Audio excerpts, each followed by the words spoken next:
She had to pull herself together. It was her job to support Braindead, not make him sad. Not today. Today had to go well for him. She was his acting mum, so she had to make sure he didn't screw it up. He was totally relying on her. "So," she said, looking at her watch, "we should go downstairs in a minute. People'll be arriving." "Really?" said Braindead, startled. "It can't be that time already. I'm not ready." "What do you mean, not ready?" asked Ben. "You were dressed up like a muppet. Of course you're ready." Braindead turned to look at him, a strange expression on his face. "What if I'm not ready? Not ready to be, a husband?" Ben and Katy exchanged a look. They'd been prepared for this moment. In the absence of his mother, Braindead had often consulted Katy on the ways of the female mind, so she had given some thought to how she would best advise him on being a husband, should he ask. "I'll get the brandy," said Ben, walking towards the minibar. Katy stood in front of Braindead and took both of his hands in hers. She cleared her throat. "Listen to me," she said gently, looking into his eyes. "It's really easy to be a good husband, and you will be a brilliant husband." "She's right," said Ben, offering Braindead a glass with an inch of amber liquid in the bottom. He took it and threw it down his throat. "But what do I do?" he asked, a slight tremble in his voice. "We made a list," said Katy, glancing over at Ben. "We made a list of all the things you need to remember in order to be a good husband. We thought you might find it useful." "Of course," cried Braindead, looking instantly relieved. "A list!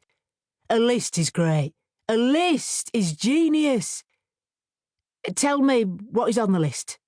I'm all ears." "Well," said Katy, taking a piece of paper out of the pocket of her sky-blue dress coat that had fitted perfectly 2 weeks ago, but was now straining over her bump. "These are in no particular order, OK? I wanted to categorise it, but Ben said I was being anal, so I'll just read them out as I wrote them down, shall I?" "Just get on with it," urged Ben, looking at his watch. "We really need to be downstairs." "Right," said Katy, clearing her throat again. "How to be a good husband. Number 1. Clean the toilet after you've used it."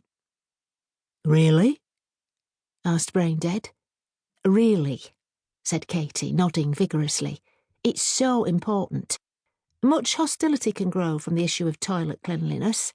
The most, in fact." "OK," nodded Braindead. "Got that. Next." "Wash," answered Katy. "Keep yourself clean." "Well, I'm pretty good at that," he answered.